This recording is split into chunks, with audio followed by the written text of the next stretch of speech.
All right, let's see what we have here.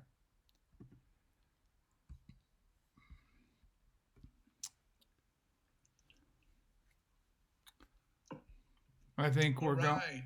I think we're live here. Let me see if I can. Might have to mute myself. I don't know right now. All right. So, what do we have going on? We have. Can everybody hear me? Give me a thumbs up on that if you can hear me and see me, all that good stuff. And try to get this OBS software a little more.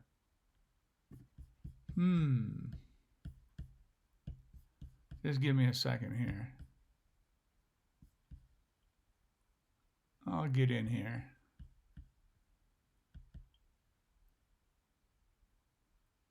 Can we stream it like that? I think so. Yeah.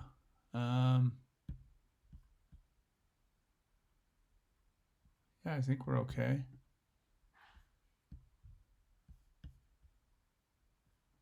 All right, welcome. Let me see if I can get the OBS to cooperate with me here.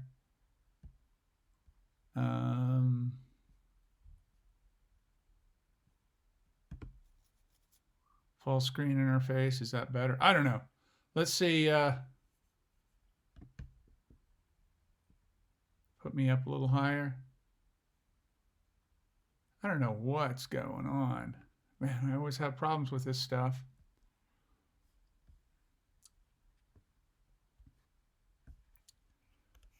We'll get going here in just a sec. Let me get this stuff worked out.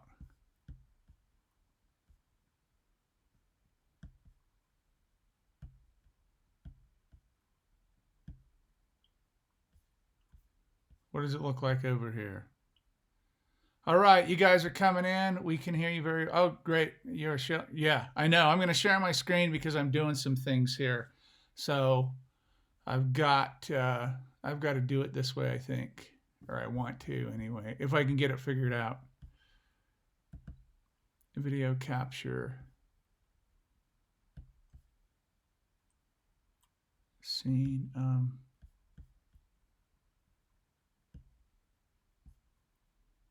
Let's see. Give me just a second here, guys.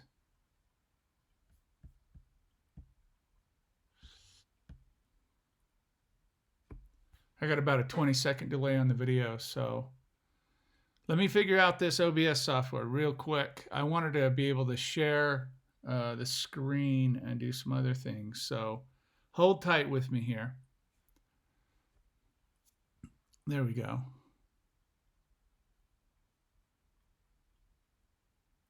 Hello, Peter. Hello, Marcus. Hello, Krister. You guys are coming in now.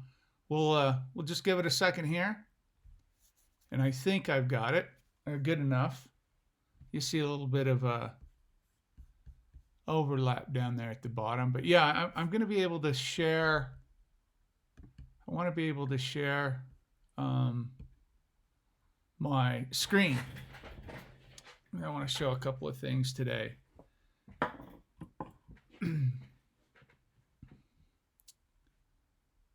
Online, not your video.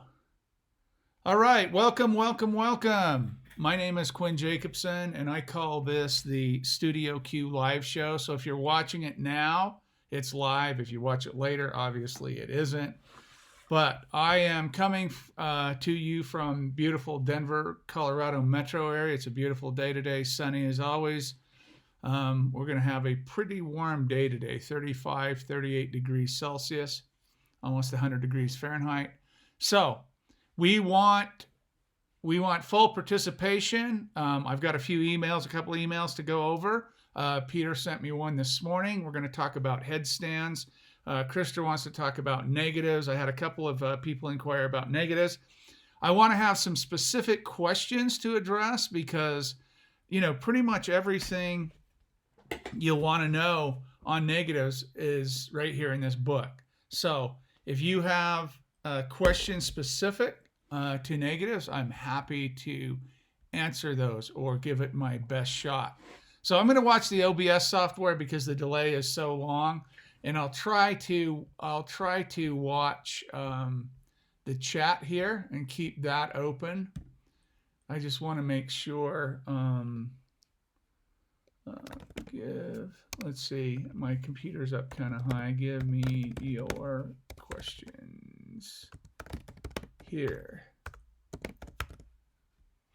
So if you have, I'll keep my eye on that. If you have specific questions, put them in the chat. I'll address them.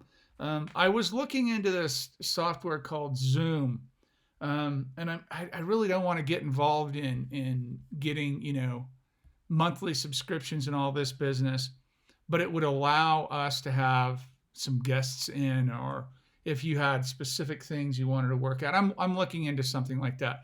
It'll only go 40 minutes, and I can have 3 guests. Maybe we'll cut it to the show to that or something like that. I don't know. But it's something to think about, and I'm very interested in having this less of a passive interface when we're doing the live show, and have you guys actually come in and ask the questions live. So I'm looking at that, but anyway. So, okay, good. Krister, you've got one up here. How critical is the iodine solution concentration? So what Krister's talking about there is he's talking about the process of making a negative. So we've exposed our plate, and we have what we call a bright ambrotype. You have good, clear void areas in the, the shadows, the dark areas are pure glass. You can see your finger through them. And the next step after you've washed that plate is to, if you're going to redevelop, you're going to put iodine on the plate. Now, the iodine that I use and have been using for a little while now, because I ran out of my my veterinarian grade 7%, is this iodine tincture. Seems to work fine. One of these bottles, this is 30 milliliters. One of these bottles in a liter, or 800 mils of distilled water or so, will produce a perfect color of iodine that you want to pour on your plate. I can show you my iodine if you want to see it and see what color it is, but it's not super dark, but it's not light either. It's kind of a mid-range red color. So you want to dilute the iodine down. If you have it too weak, it doesn't perform, and if you have it too strong, you'll get burns. So here's the answer to the question. The iodine solution is fairly critical, so you don't have problems. Well, let's back up. What is the iodine solution for? What does the iodine do when you pour it on that plate? What's on the plate? You've got silver, reduced pure metallic silver, and you've got glass and a sheet of plastic. Let's call it the nitrocellulose or collodion plastic. So what we're mostly concerned with is the silver. When you pour the iodine onto the silver, the dilute iodine solution onto the silver, what do you think happens there? What happens is you're now converting, or you're kind of rehalogenating the silver nitrate, the pure metallic silver, and turning it back into something that can receive both light, and what you'll do is pyro stain it, pyrogallic acid, or ferrosulfate if you want to use that. Pyro stains is a little more effective than ferrosulfate, but so the iodine preps the silver, pure metallic silver, to receive both the light and the pyro stain. So to your question, how critical is it? Well, you want it effective, so it opens that up again, so you can stain it and build density and contrast. And you don't want it so strong that you're going to get stains and marks, and you can really have, the iodine it's very strong stuff. So you want to make sure you have a decent diluted solution, but you don't want it too weak. So you want it, like Goldilocks, right there in the middle. And you'll know when you hit it, because it'll work perfectly. You'll open it up, you'll rinse it off, it'll look greasy again. Then you'll expose it to some UV light or sunlight or whatever. That'll help build a little density. And then you'll go back in with your pyro and your silver nitrate, and you'll exploit that open material, meaning that you're gonna stain it and you're gonna put some silver nitrate, build that silver nitrate on, or silver, pure metallic silver on this. The silver nitrate will build up on the silver itself. So iodide and iodine are, married. So you can start seeing the relationship there. Again, if you're not having effective redevelopment, it could be either your pyrogallic acid isn't mixed strong enough, you're not using enough silver nitrate, or your iodine solution is too weak. In my book here, you've got, chapter 11. I just want to briefly tell you what I say about it in here. Redeveloping, you can find chapter 11 starts on page 130. Redeveloping starts on page 135. And I say, add a tincture of iodine, use 7%, any percentage will work. Again, I ran out of my veterinarian stuff, so I'm using this stuff. Until the water is deep red or wine red. So when I talk about this, it's about a 5 or 6% solution. That's a fairly accurate. I say 50 to 60 mils here. This is 30 mils, and like I said, probably 800 mils or so of this, 30 mils. But follow that, 50 mils minimum per 1,000 mils of water. That'll get you in the ballpark. Now, your mileage is going to vary because of conditions and how you're handling it. I'm not there, of course, so I can't really tell. But what is burns? Burns, iodine burns. You can see they'll come out as actual stains on the plate. You'll see the discoloration. You'll see it'll be orange red. You want your plate. Let me grab a negative here. I'll show you this. Hold on. Find a good negative here.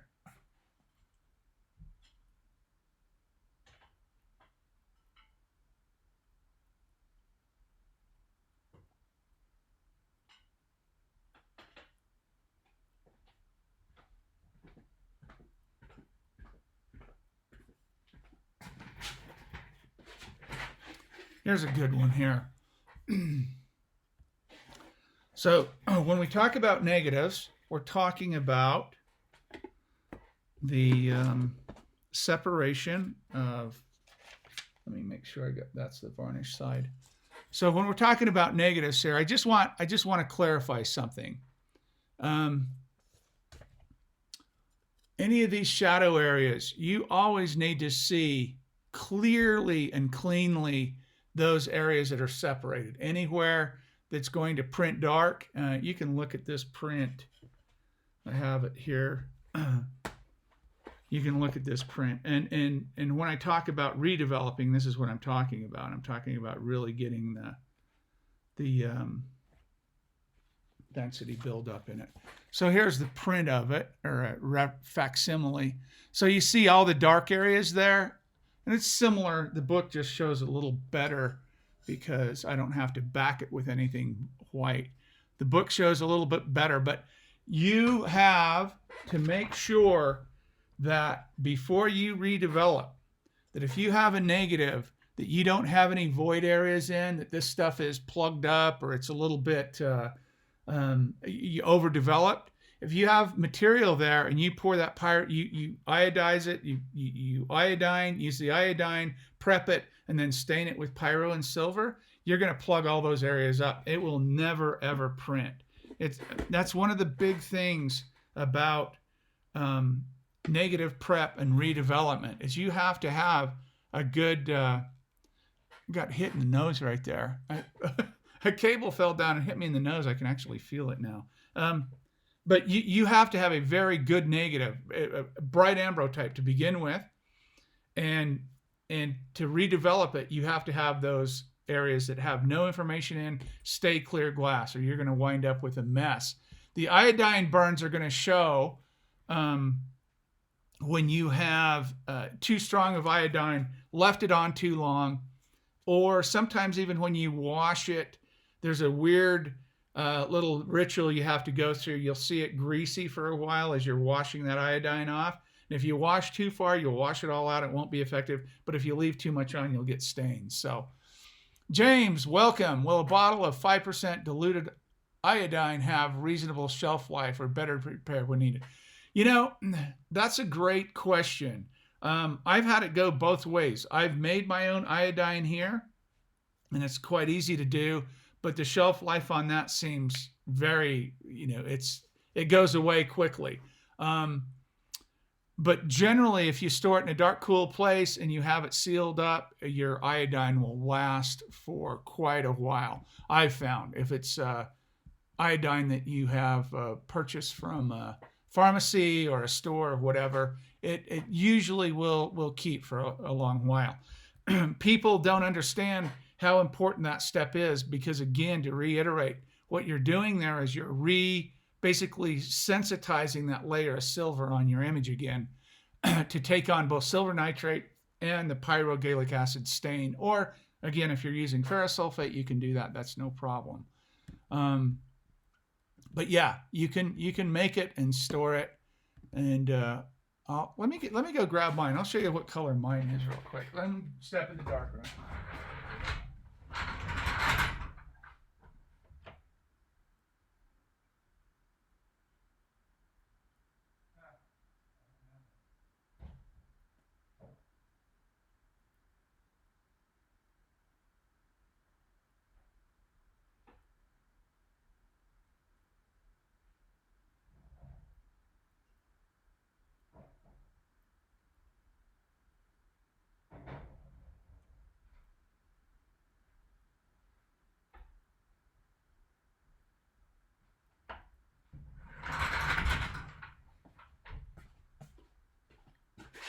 Yeah, that's funny. I don't have any.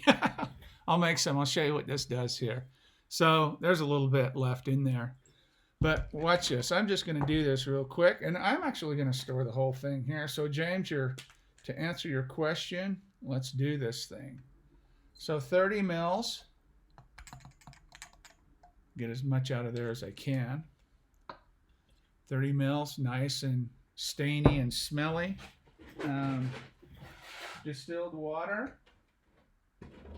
right here, and I'll show you. I'm going to go to 800 mils on this one, and I'll just show you a rough estimate, rough guesstimate here. Good distilled water. Actually, I'm going to go to 700. 700's about where, and that's about right. 30 mils. That's somewhere in the ballpark.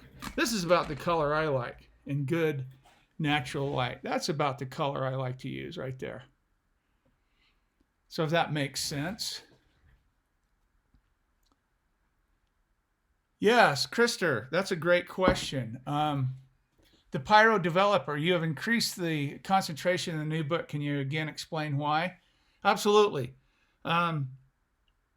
As I went through the primary literature of the last year and a half or so, I changed up some of the recipes of what I had previously. And one of them is the pyrogallic acid. And the reason for that is when I was doing a 1% solution, it worked. It's functional, right? But it tended not to give the results as fast or quicker as I wanted faster results. So when I was teaching people redevelopment and I had that weaker solution, what happens is you have to apply, on, off, and you're not getting that density. Sometimes it's the negative that's not dense enough, that there's not enough information there to begin with. And the downside, the risk of having a more concentrated pyrogallic acid mixture for redevelopment is that if you have too much information, you're going to plug everything up quickly.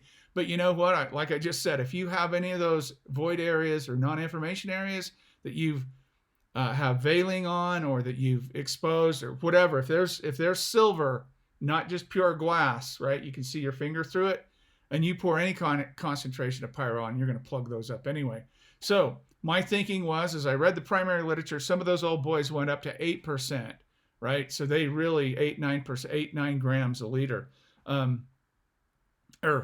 Sorry, we went from, what did we go from, 6? We're at 6 now. Let's turn back to page 135 real quick. Refresh my memory here. We went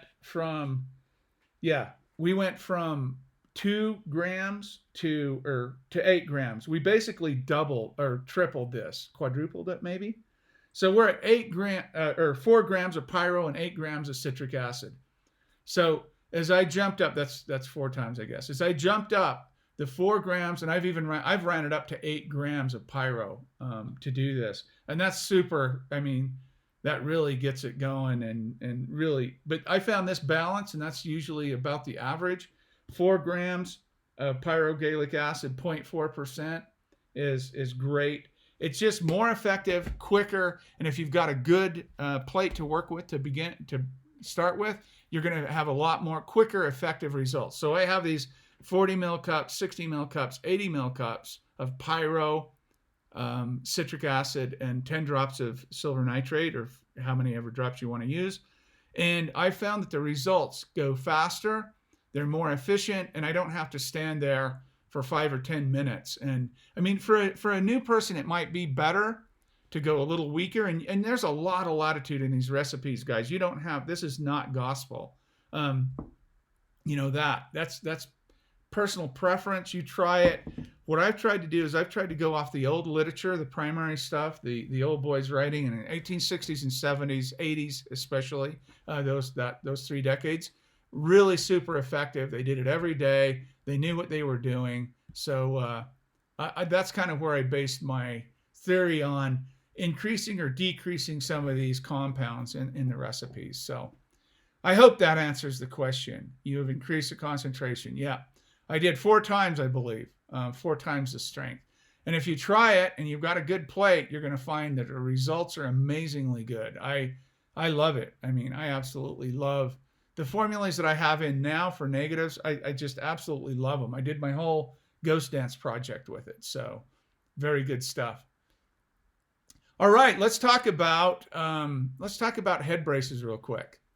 I want to Peter from, I believe he's from Ireland, if I'm not mistaken, Peter O'Donnell. He wrote this morning and asked about, and very true, as the weather turns in Ireland, or wherever you're at, the days get shorter, maybe a little more cloudy, not as much light, blah, blah, blah, that kind of thing. You'll want to brace people up, meaning that you want a head brace or a headstand to put their head in to hold them still. I had a really interesting story here real quick. I had I don't want to mess his title up. He was a PhD neuroscientist. He studied the semiotics on the brain, how we respond to images, how we respond to visuals. And I was talking to him about, man, every time people want to make a collodion photograph of me, I get my head brace over there, and I still start shaking. I mean, the minute that lens cap comes off, I'm like, oh my God, I can't hold still, right? And he says, everyone has tremors. We just different degrees of tremors, right? So I tell people, regardless of how much light you have, I like to use a head brace on people. It's one of those things that I just absolutely almost demand, unless I have no choice, or, I have 2 head braces here, but if I have my druthers, I brace them up. Compositional stuff alone. And if I'm shooting shallow depth of field and I want two heads on the, let me go this way, 2 heads on the same focal plane, it helps people keep their eyes in line. So if I'm shooting a very shallow depth of field, it helps them compose that way. So what do I use? I suggest that you find, if you can, let me see if I can do this, display capture. Let's see how well this works. Let's see if that's going to go. I recommend, I have these from Claude Levet. I know he died recently. It's too bad. He's a great guy from what I knew of him. I bought 2 of these off of him, plus his plate racks. These are great headstands. They work wonderfully well for me. Like I said, I have 2 of them, so I can do a couple, or kind of a group shot, if you will. But there's a lot of alternatives out there now. Dale Wilson, I don't know if he's in or he's watching this or not, but he has a little unit. I have one of them here. It has a little unit that you can actually hook on to a stand system. Antique Picturology. If you guys know it, put it up there. Somebody will find it. I think that's what it is. Look up Dale Wilson. You'll find him. He's in Canada. But he's got an alternative. There's a whole bunch of people out there using spoons and music stands and all kinds of stuff. And you can do that. It's not a problem. The big problem is you need the weight. You need the weight so people can lean back and feel like they have, that they're secure in it. That's the biggest problem. So a lot of times, if you don't have a stand or you don't have some alternative for it as a stand, you can use just use a wall, use a tree. I've actually had before taken and put a board, basically just a small dowel, maybe a 1-inch dowel with a ball on the end of it, and actually secured it to the back of the wall, and they could just hold their head, just some reference point, right? Something to keep them concentrating on not getting the tremors, because like I said, shallow depth of field, longer exposures, and unless you want to go for kind of a pictorialist thing, if you want a sharp image, you're going to have a head brace. So not a lot of good alternatives out there right now for head braces, but you can search around a little bit. And if anybody has suggestions for them, I know these things I don't even know if you can get them anymore. I doubt you can, but they were, $600-700 each, quite a bit of money. But if you're doing a lot of portraits, or you're doing commercial work, I think it's vital to have a head brace. And if you don't have a head brace, you're going to be in trouble. At least trying to make images that have any quality to them. So I hope that helps a little bit, Peter. But if not, chime in. Ask another question. Let me know. Were you guys able to see the head brace? I just put it over on the display capture for a second, and I hope it went. But anyway, so what else we got going? Let's go back and talk about negatives for just a second. The negative is a crazy, absolutely, Peter. The negative is a crazy thing to wrap your head around after you've been making positives for so long. People get confused about what a negative actually is. And you'll see all the time online, this is a negative that I made, and here's a silver gelatin print from it. It's not really, when we talk about negative, it's a negative, of course. They're making a print from it. But it's not traditionally a historic process or a pop-ready negative, printing out process negative. Meaning that when we talk about a negative, what we want to talk about is a plate that will lay down on a piece of paper, contact print on a piece of paper using UV light. There's no modern develop out. There's no enlarger. There's no enlarging the image. None of that stuff. None of the chemicals used in the modern develop out stuff. This is a negative that's laid on a piece of paper and printed out. I just made one for a knife that I did. Let me show you that real quick. And I toned it. Man, I got the last of my gold tone. I was able to drill down just a little bit. Let me show you the color in that. I hope it translates. I think it will.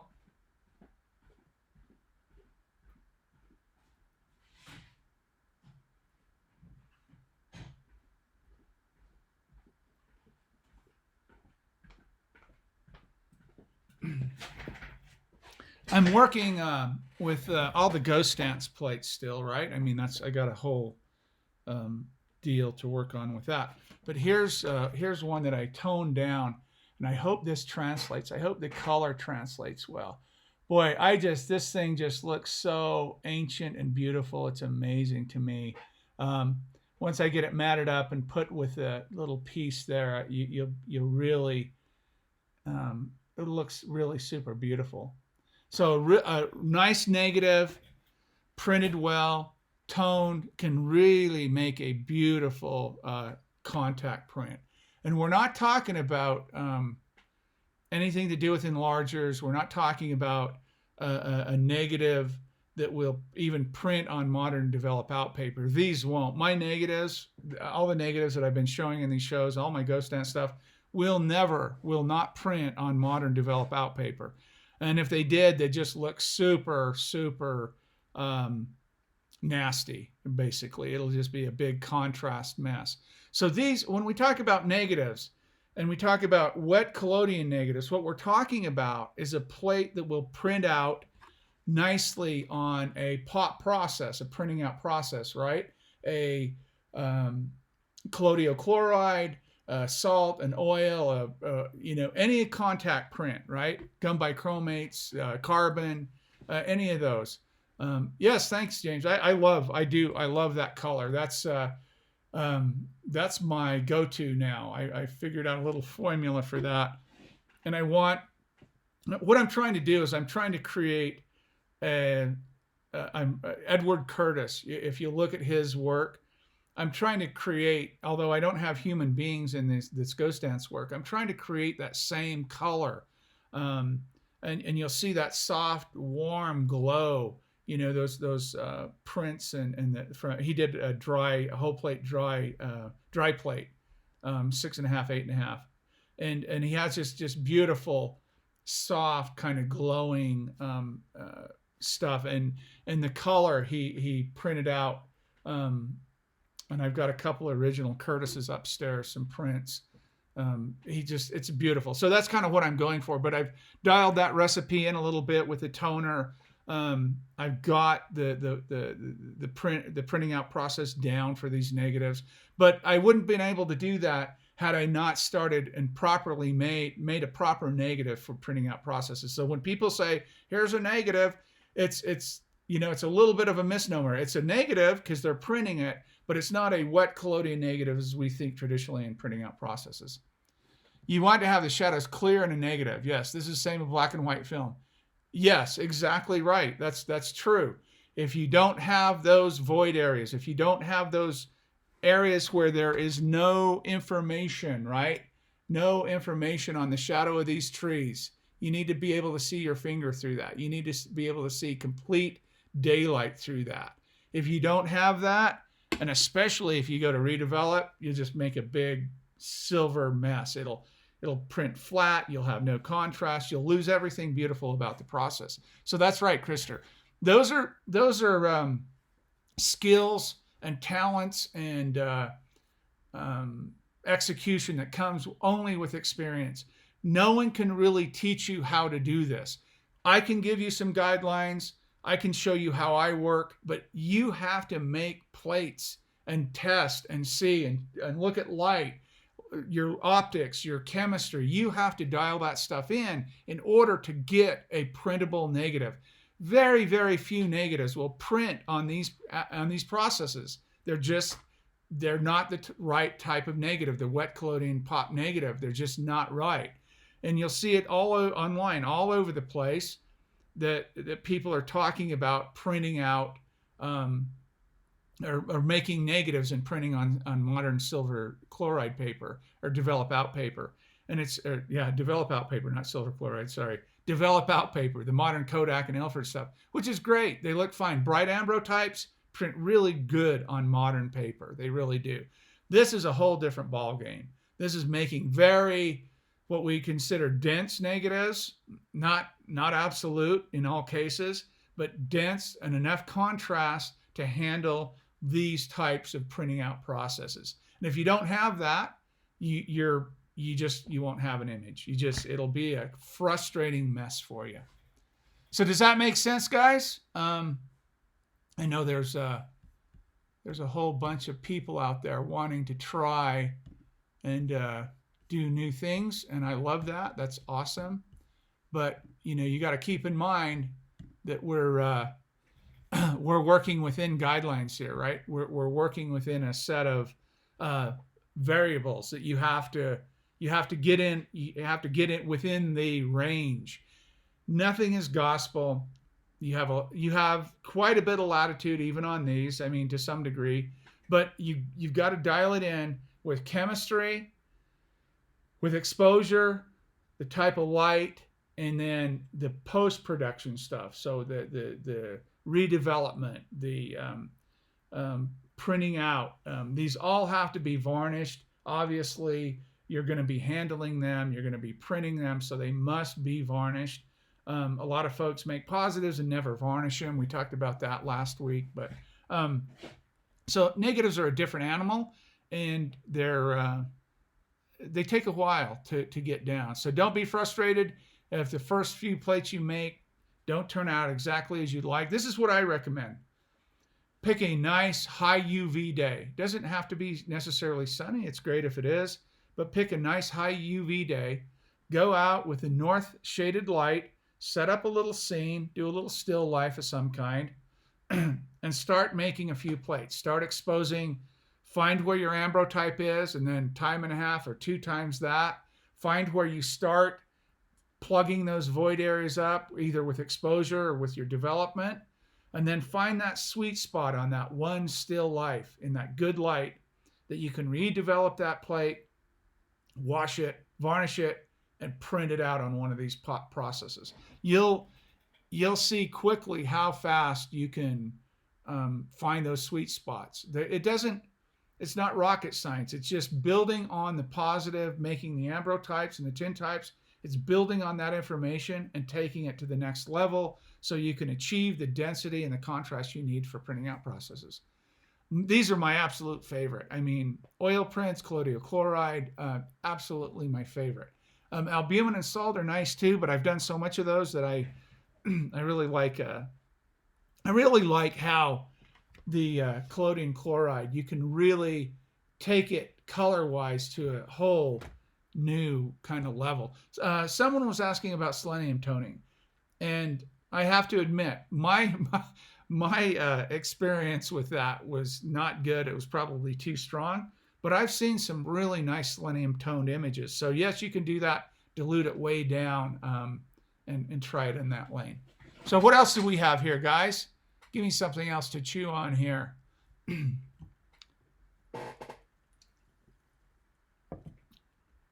I always like to talk about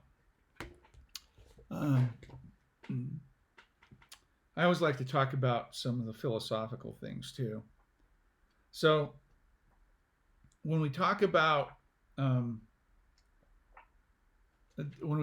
making images, and I know we're talking about technical a lot of the times, but I wrote in this new book, I wrote this on page 8, I have this concept and craft doctrine, and I write in here about how important it is, the journey, and this is what photography's criticized a lot for, right? Is it an art form? Is it not an art form? I think we can pretty much all agree that it can be used as either, right? It can be a quick digital snap with your phone, if you want to call that photography, depending on how you see it, or it can be an elaborate setup to make a statement about something. So I think we can agree that photography can be used as art or as a tool to express yourself. And this is what I wanted to mention this morning. Have the concept and craft doctrine, meaning that you need both the craft, the process, and a concept to go with it. And I'm not just talking about a concept like I'm going to pick flowers and I'm going to photograph flowers. I mean, you can do that, but a concept, meaning that why are you photographing those flowers, right? What is it? What is your epistemological position on that, right? How do you know why you want to photo? What do you know about why you want to photograph flowers? And it's really important, because if you're just working on technical, like if we're just sitting here talking about, iodine and redevelopment and negatives and headstands and all this kind of stuff, and just doing portraits and commercial work, all that stuff, that's fine. There's nothing wrong with that. But if you want to talk about actually marrying the two together, the concept and the craft, we really have to think a little more about the content of our work, and how we're presenting it and what we're saying about it. I tried to, in chapter 13 of this book, I tried to tell a little story about a massacre site not far from me here in Colorado of the Arapaho and Cheyenne indigenous tribes here, that lived on the eastern plains here, and tried to tell their story. And the reason that I used the wet plate process was that was the dominant form of photography at the time. This is the type of photography that the indigenous folks just thought stole a piece of their soul. And I mean, you can kind of see when you look at some of that stuff that, that's pretty enticing as almost a three-dimensional. I know it doesn't translate over the YouTube thing here, but it's almost three-dimensional. So you can understand the fear, the idea behind that. And then as I went out on these massacre sites, I found objects, and I found material that I brought back and I photographed it. I got a little north lit studio here. I use daylight to do still lifes over here. And I found that mixing those objects with a landscape and trying to tell this story, it's so difficult. You'll just never do it justice as you look at what happened here, and you look at the suffering and the death, and you read. I quoted all the some of the congressional and Senate testimony of the massacre, Chivington's massacre at Sand Creek, and I also talk about the Beecher Island, they call it battle, but the idea here is to use this as a tool. Not to be a process photographer, to be an artist that's using this process to help inform or tell your story, and try to communicate it in a powerful way, and try to get people's attention, maybe throw a little stone in their shoe and make them think about something, versus going out. And there's nothing wrong with pretty pictures and portraits. I've done thousands of them. It's very enjoyable, but the work that's really important to me is the work that I've concentrated on putting concept with the process and trying to come up with something that's moving, that's interesting. I always give this example. You don't open a 400-page book to page 200 and start reading. You don't walk into a 2-hour movie an hour into it and sit down. You need, there's beginning, middle, and end. You need to tell kind of a story. You need to, and then the work should support those ideas and to show and take you deeper even than the words, or to give work, in cooperation, the semantics and semiotics working together, the words and images telling a story. It's not photojournalism. I'm not talking about that. I'm not talking about documentary photography, but there is a blend there. There is something, art for art's sake, legitimate movement, all those things. Do I make photographs just sometimes to make photographs? Just sometimes I do. Somebody might come over, I'll make their portrait. I had no intention behind that. That was just something that came up, something I made plates of or whatever. But the real work, the work that I feel like I may be wrong here, history will judge this, but the real work that I find important is the work that I put concept behind and really put authenticity and put my soul behind, if you will, and believe in it. I think that's the work that's going to live on, or that will mean something in the future. Kind of random non-narrative images are fine, but we're at a place in Collodion now where that stuff is getting a little bit worn out. I hear galleries talking about, no landscapes, no nudes, and no Collodions. So, there is kind of a backlash to this kind of fervor of, I see articles every once in a while that some state or some country somewhere in a little town, this guy has revived the old processes and this is all new and you can't see the tattoos and you can't do that. All this stuff that's just over and over and over and over again, that's already been hashed. And I know a lot of people don't know, and I get it. That's fine. But I'm just saying, when it becomes critical saturation and we're getting to that point, everyone will know about that stuff, and it'll be old news. Now, where do we go from there? You can't beat that dead horse over and over again. You need to do something else. And that's what I'm encouraging here, is I'm encouraging you to read that little concept and craft doctrine that I have in there. That's what I've learned over my 30 years in photography, 35 years in photography, and almost 20 in wet collodion. That's what I've learned, is that to make images, you need something driving you. You need a purpose or a motivation or inspiration. To get out and make images on your own, that's fine. But you at some point, you have to move from the milk to the meat. If you had the chance to make work from any subject in the world without barriers or restrictions, what would it be? Yeah, that's a great question, James. I think, honestly, I'd probably continue to do what I'm doing. I'm continuing now, not in the next couple of years, but this is what I really want to do. A few years ago, I traveled all the way west to California and came back through Arizona, New Mexico, Utah, Idaho, Wyoming, and back to Colorado. I want to every year or every other year do a body of work on each state and the massacre sites, the Native American massacre sites in each state. That's really what my heart and my mind wants to do. And I'll probably do it, next year, and maybe the following year. I'm going to be kind of out of commission, moving up to the mountain and getting off grid and all that.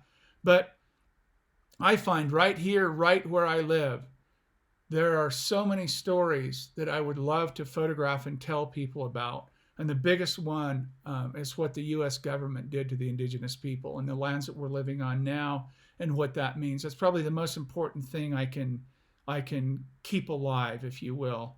And as time marches on, a lot like the Holocaust, as time marches on, new generations come up, we're kind of separating ourselves from this idea of what's happening in the world. And it's happening again now. And that's what my work's always been about, is others, marginalizing people that have been marginalized and people that have been othered and scapegoated. My work's always been about that. It's always been about marginalized communities. So I'm most interested in making work about that. I'm not so much interested in portraiture anymore. I'm more interested in landscapes and objects and things like this, things that I did here in the ghost dance work. I love it. I absolutely love it. I think it's powerful. So that's what I plan on doing. That's a great question, James. I appreciate that. And that's what there are a lot of barriers and restrictions to doing this. It's taken me a long time just to do what I've done. This is a sensitive topic and a sensitive issue, and I tread lightly, if you will. So that's what I'm going to try to do. That's what I want to do most. Wet plate, Belgium, I think. Hello, Quinn. What is the best pot for a newbie thinking the first negatives will not be spot on? Great question. Perfect. Probably the most forgiving would be collodion chloride. The alternate to that is it's a little difficult to make the solution for a new person. But if you can get the solution down and make sure you have 5% plus nitrocellulose in your collodion, remember we talked about this, those 4% and lower do not work for pot paper. They do not work for these. This is a collodion chloride print. If you can get your emulsion made, this is the easiest to do. The next would probably be salt printing. Salt printing's simple to prep the material, but it requires a specific negative, and that's kind of difficult for a new person to accomplish. But I say start with collodion chloride. If you can get the emulsion made, you're on your way. The emulsion, I make it 1,000 mils at a time. This is what it. 5% nitrocellulose. Make it 1,000 mils at a time. Made that last October, and I used it right up until a couple of months ago, and I got another liter in there. But make a small batch, so if you fail, it's not catastrophic. Let it sit for a day, pour it on your burrito paper. It dries in 5 or 10 minutes. Put your negative emulsion to emulsion and print it out. It's a great process. You'll fall in love with it if you try it. I really love it. Tones really well.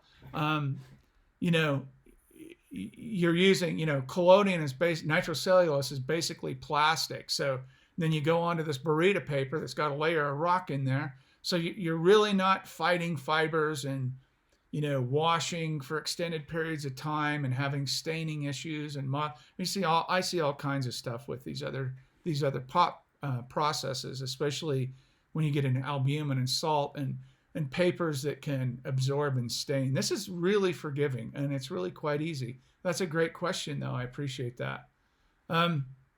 So that kind of tells you or gives you an idea where my head's at this morning or this afternoon or this evening, wherever you may be watching, or where it was a week ago or a year ago or whatever. But I'm really seeing more and more people come on board with this process.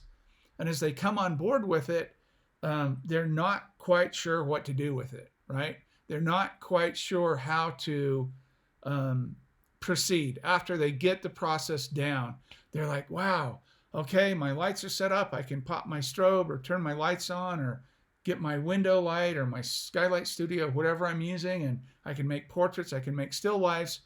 And then they have this revelation one day. If they're not a commercial photographer, let's say. If they're a commercial photographer, you're in good shape. You've got plenty to work with. But if you're an artist looking to use this process to express something, they have a revelation one day. They say, wow, I don't have anything that to talk about. I don't have anything to say. So a lot of times they'll just start making images of something they think the public will like or the public will consume. And they'll end up kind of getting lost in the mix. In other words, they'll find themselves acting kind of fraudulent. And I talk about authenticity in here as well. It's really, really dangerous in my mind as an artist, as someone that doesn't use this commercially, so to speak. I don't have a tintype shop. I don't, I do portraits and stuff, but it's only like for people that ask, and I don't advertise. I don't do any really commercial work. I use this to tell stories or to tell my own story, really. And so it's frustrating to me as an artist from that context and that perspective to compete, if you will, with non-narrative images. People that find themselves loving the process, love to make plates. They got their lighting down, their chemistry, they're rocking and rolling, and they have absolutely nothing to say. They start making images of something they think people will find interesting or popular. And then when they're queried or questioned about, why did you make those photographs? What is this about? Well, it tells its own story, or it's you tell me what it says. What does it say to you? And I'm always saying, I didn't create it. I don't have anything to say about it. I don't have a dog in this fight. And it becomes frustrating because now people like me, people that want to tell stories and that feel like, the process supports the information, not the other way around. It becomes frustrating because now you're competing with non-narrative images. You're competing with people because the average layperson doesn't know the difference between me or Joe or Sally Schmo. They don't know that, and they may even like Joe or Sally Schmo's images better than mine. And that's okay. But at the end of the day, if you're an artist and you're trying to tell stories, it's important to have something to talk about, something to say, something that gets you up in the morning, something that motivates you, something that you can't get it out of your head. You're preoccupied. When James asked me that, what would I do? What would I photograph? I'm preoccupied with massacre sites. I'm preoccupied with this idea of death denial, this idea of the American military coming through this land and wiping 100 million indigenous people off this land. And what the reasons behind that, I want to talk about that. And I want to use my work as a catalyst to start have a conversation about that and get people thinking about it. Peter says, great point, but it's the non-narrative work that allows me to tell my own stories. How is that, Peter? the non-narrative work that allows me to tell my own stories. That seems backwards a little bit. Explain that to me a little bit. I don't know if I understand what you're saying there. Non-narrative images are, just to define what I'm saying, to put that in context, non-narrative images would be to hold a print up like this and say, look at that. Oh, yeah. Oh, cool. Oh, that's a wet collodion. What lens did you use? What chemistry? Oh, that's a negative. What kind of print? And then the conversation stops, right? But if I were to hold that up and say, this is a larger body of work that talks about Native American massacre sites, and these are some of the plants and objects from one of the sites, and then I can start talking about the stories, the ideas, or quoting congressional testimony, or talking about things that matter to me. I have no, I'm nothing, I'm nobody. But when it comes to art, and when I walk up to an image or a body of work, I want the creator of that work to tell me why that work was made. What's the idea behind this? What is the driving force behind it? Is it just aesthetic? Is it just pretty? Is it just art for art's sake? Great, say that. There's nothing here. It's a well-lit image. It's a beautiful vase. It's a beautiful set of flowers. That's great. No problem. But just say that so people know. So Peter's going to try to give us a little bit of insight of what but it's the non-narrative work that allows me to tell my own story. So if what you're talking about is you make work and then put work together and then add the story to that work after, right? You make 10 or 15 or 20 images or 50 images, whatever it is, and you're looking at that work, and then you find a story afterward. That's one way of doing it, I guess. I always say that it's that very few people get in their car and not have a plan to drive somewhere. They have some destination or multiple destinations. They can always change when they're out there and say, oh, I was going to go here, but I'm going to go here now, or whatever. But it's usually you have some driving force. So it's a little bit backwards, the cart before the horse, to do it that way for me. But everybody works differently. So I'm just giving you my opinions here. This is not gospel by any way. You are welcome, Mario. That's right. Mario is your name. So those are my thoughts on that. If Peter chimes in, we can come back to this. But that's kind of what and that's the approach technically that I take in the book and the videos are something similar, right? We're talking about getting a technical process down, but I'm always saying, depending on what you want to do with it, those are the operative words, because that's going to play a lot in the technical, or on the technical side of saying, this is my goal. This is what I want to accomplish. This is why I want to use this particular process. It's always good to have reasons, right?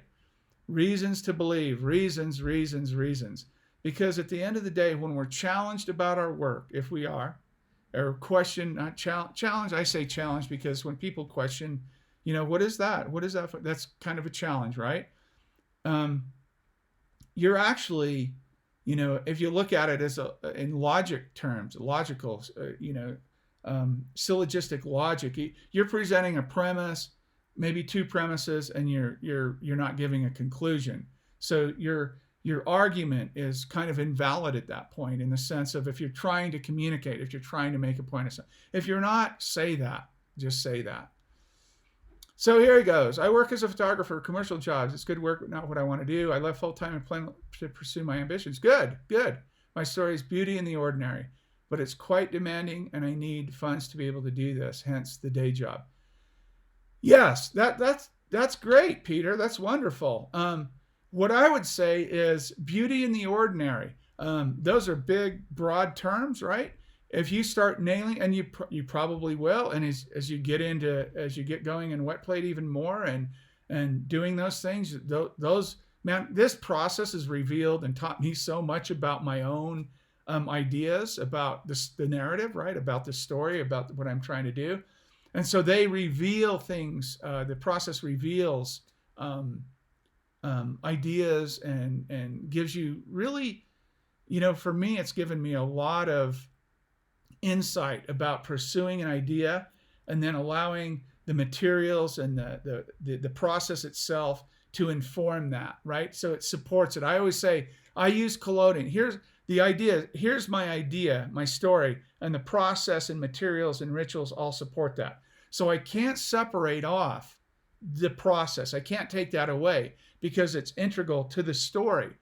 It's kind of like, people say, well, Ernest Hemingway, nobody ever asked him what kind of typewriter he used. And it's probably true they never did, But here it's a little different because you're using materials and processes to do something uniquely different. And that's, hey, let's be honest. It's really difficult in photography today to get attention on anything. It's ubiquitous. Everyone's doing it.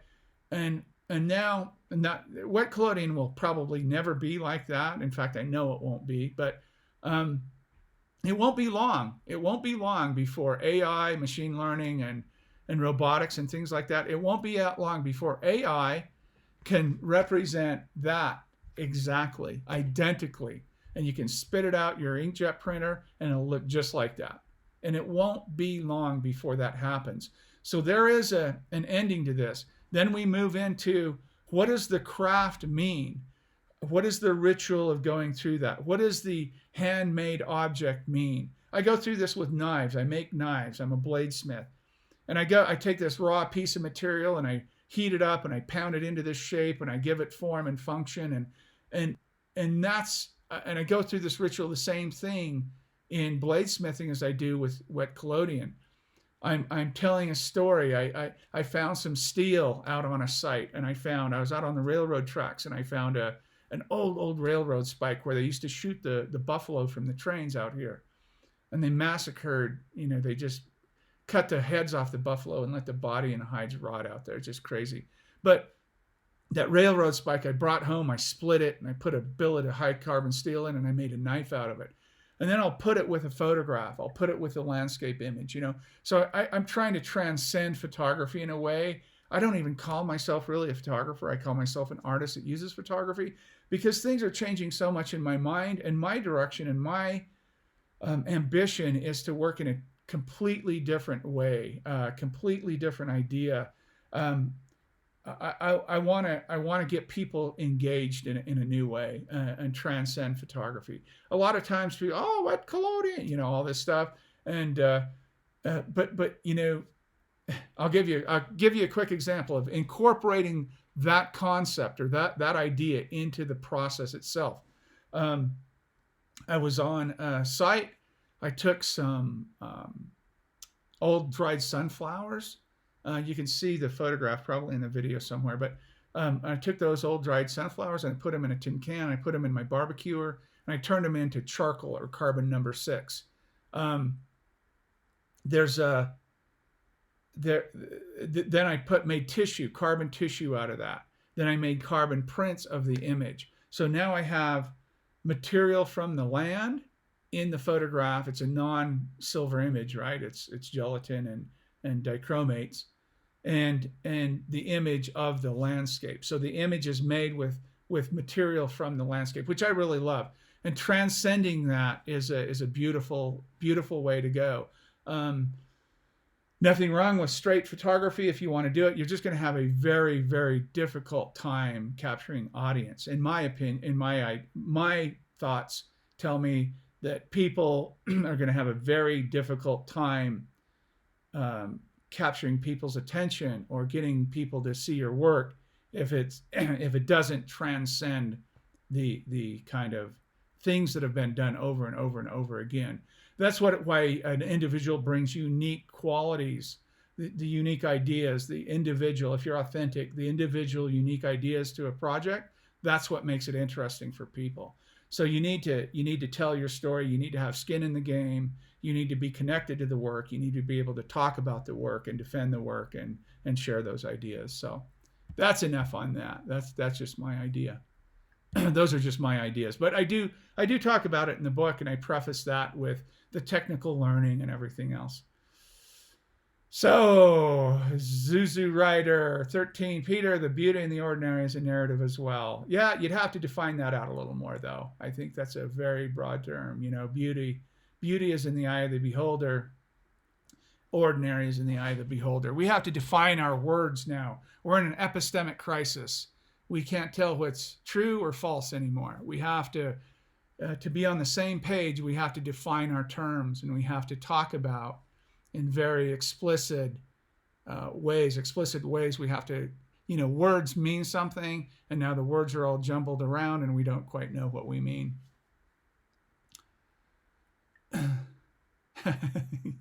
Yeah, that's true, Peter. We do seem preoccupied with grand vistas and sunsets.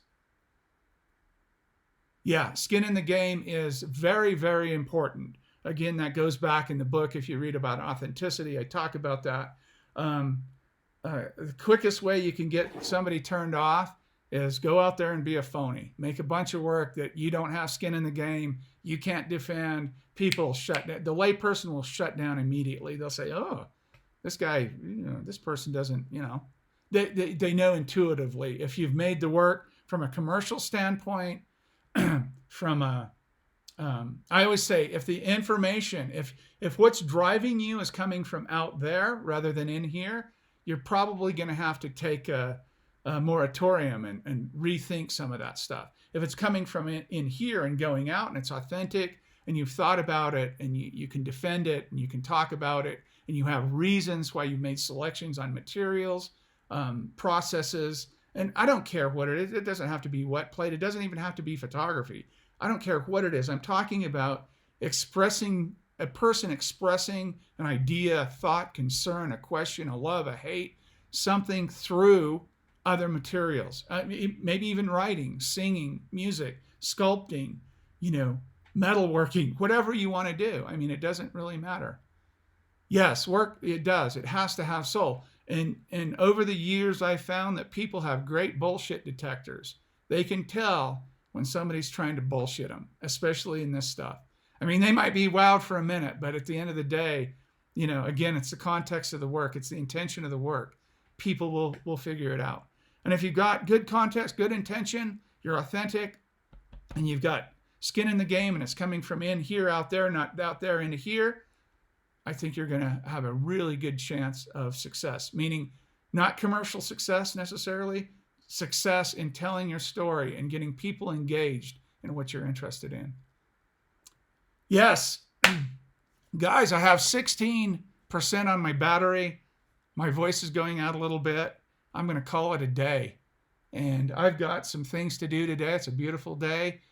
I thank you very much for joining me and sharing your information and being willing to talk about some kind of tough topics, really. People are sensitive about this, and I know that. I get it. And I want to be sensitive too, but I don't want to hold back anything that I authentically feel. And I want to have people make the best work they possibly can, both technically and conceptually. And I just try to share that. So thank you, Marcus, your wonderful support. Thanks, Peter, for joining us, and everyone else in the room. Come back next week, and let's, next week? Yeah, I think next week. Come back next week. I have a workshop the week after that, so I don't know that I'm going to do a show then, but the 8th, I believe. Yeah, the 8th, I'll do a show. Thanks, James. Yeah, no, it's just from talking. I appreciate that, though. Yeah, thank you for that. Thanks for joining us. Again, this is the Studio Q live show. My book, Chemical Pictures, that's what we're kind of drawing on. And every week, I'm trying to come in here and answer questions, engage people in conversations about maybe what they don't normally have, and just trying to define the book out a little more for both technical and conceptual. All of it is on the table. I want to talk about all of it, and I'm happy to do so. So thank you, Deidre. I absolutely appreciate that. And I thank you for joining us. And please write down your questions, share them next week, or send them in email like Peter did, Marcus has done before, Krister's done. I really appreciate your support. I couldn't do this without you guys. Thank you, thank you, thank you. Have a wonderful day. If you're in America, have a great Labor Day weekend. Be safe, and I'll see you next week. Ciao.